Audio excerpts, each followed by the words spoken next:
Túto pieseň by som rád venoval jednej osôbke,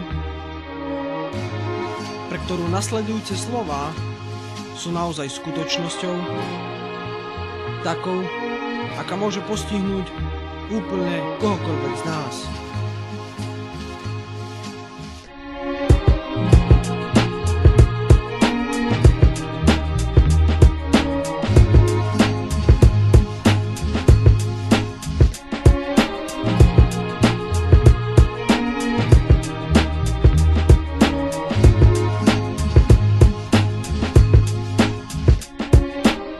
Pohľad do neznáma patrí iba tebe. Premýšľam, čo asi robíš na tom druhom svete. Či dohľadneš až na zem, a teda aj na mňa. Či aj tam sa Bohu prihováraš a staviaš sa za mňa presne tak, ako si to robil, keď si ešte žil. Nikdy na mňa nedopustil, pred všetkými ma chválil. Bože, prečo si tak spravil, že on musel odísť? Som úplne v koncoch, už neviem, čo mám robiť. Nechal ma samú vo svete násilia a zla a spravodlivosť. Aj tá už dávno zmizla, ale nebola to tvoja chyba, hoci to ja viem. No prečo to tak bolo, to sa asi nikdy nedozviem. 6 hodín ráno, srdiečko ti zastalo a mamu niečo zo spánku na diaľku prebralo. Slzy mala na krajičku, cítila sa hlúpo vtedy, ale teraz jej to vôbec nie je ľúto. Tak sa mi zdá, že na teba už zabudla, no z mojej lásky k tebe ani častka neubudla. Že na jar, keď je vonku cítiť vonné zmesy, myslím stále na teba a ty tu nie si.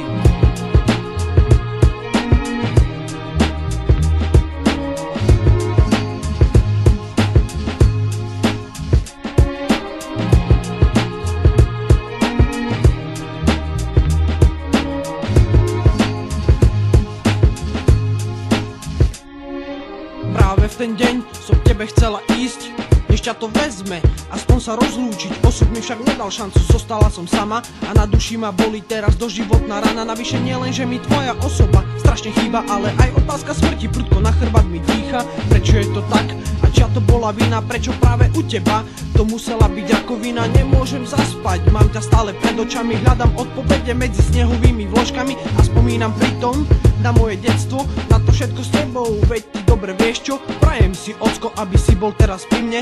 Aj napriek tomu, že čas stále čoraz ďalej plyne, chcem s tebou spoznávať hory, lúky, lesy. No ako to len môžem, keď ty tu nie si?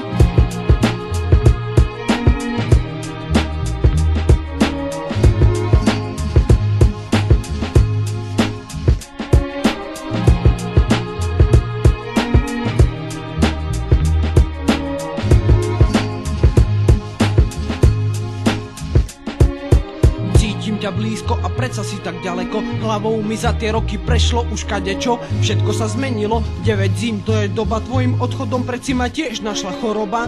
Je to samota, ukrutná a smrteľná. Keď ty tu nie si, som zraniteľná, stratená. Mama na mňa kašle, z domu ma vyhadzuje. Kvôli pravde, čo jej poviem, ma neustále fackuje. Slzy mi každý večer zalievajú oči a celý svet sa vôkol mňa bez záujmu točí. Keby si bol tu, oci, bolo by to celkom iné. Všetko dobre v našej rodine teraz hynie. Tvoju malú fotku vždycky na stole mám, ako vyzeráš. Už ani dobre nepamätám, na všetko som sama, často premýšľam o smrti. Asi by mi bolo lepšie tam, kde si teraz ty. Vždy som si myslela, že sa tam máš zle, no teraz už viem, že je ti tam najlepšie. Teším sa na ráno, keď svoje oči otvorím a teba s úsmevom na tvári v blízkosti uvidím. Kým sa tak stane, potrvá to ešte kúsok, celý život ma však bude sprevádzať veľký smútok za tebou, za tebou.